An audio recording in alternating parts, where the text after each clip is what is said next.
Hi, I'm Shirley from Blackheath Rotary. This year we are running an environmental program working with planting seeds with the B&B Highway. This is in educating schools mainly throughout New South Wales, Queensland and Victoria.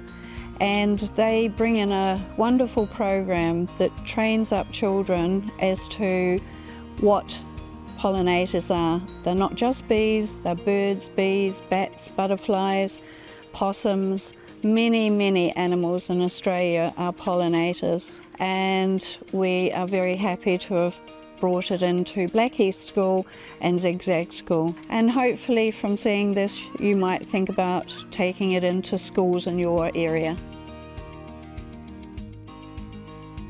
Hi, I'm Dr. Judy Friedlander. I'm the CEO and founder of Planting Seeds Projects, and the flagship project is called the B&B Highway. And the B stands for, or the bees stand for lots of different types of bees relating to biodiversity. Bed and breakfasts, which means the habitat and the plants, and for bees, birds, biodiversity, bats, butterflies. It's just coincidental that so many important creatures important for biodiversity start with B. Today I've been learning about different pollinators, so bees, wasps and lots of other animals that I didn't know about. We focus on pollinators because pollinators are threatened, we know that, and we really need pollinators because they're important for our food supply, for our soils, our air, and for ecosystems and other animals. And we also focus on the urban environment and regional environment to create corridors for regeneration. I think it's really important for us to learn this stuff now because we are the future of Australia and we need to take care of our earth. We started off with a session learning about biodiversity of the local area. And then we went outside and we did a biodiversity hunt. Sometimes we call it a bug hunt, and the kids get really excited. Then the second session involves, we learnt about plants. So it's a deep dive. Everything we do is a deep dive into plants. The third session that we did today was involving citizen science.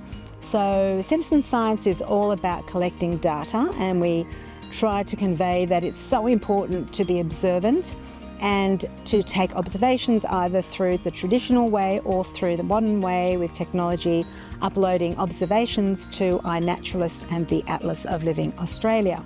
The last session that we have is about habitat, and constructed habitat is a way that we can help them. So of course that's an opportunity to talk about hollows, we're losing big trees, what can we do? Of course we need to keep as many big trees as possible, but then we can also create nesting boxes for possums. While you're digging, you can actually put the plant down here, it makes it easier.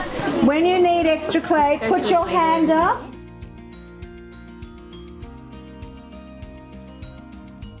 The inspiration behind this project actually derived a lot from my own experience working as an environmental journalist for the Sydney Morning Herald, and also my PhD, which looked into how people are really overwhelmed quite often by what's happening with environmental issues, and particularly biodiversity. In terms of what the everyday person can do in their own home, be it a home, be it a balcony, be it anywhere, the most simple thing you can do is you can go along to a nursery and say, I want to plant plants that are native and preferably endemic, which means native to the area, and to be aware of layering, because we're losing in our urban environments, we're losing the mid-layer of shrubs. So unfortunately people are just, if they're not paving, they're just putting down grass and then there's a few trees. It's really important that we think about the layering, because we're losing, for example, a lot of small birds, and if we don't have that middle layer, we're going to lose more. And then also just to encourage an appreciation of nature. So many kids in the schools we go into today have never planted anything. They're so excited by it. So it's an opportunity, parents and children, to spend outside, go into nature, just the wonders. I know it sounds really simple, but it's incredibly important. 1, 2, 3.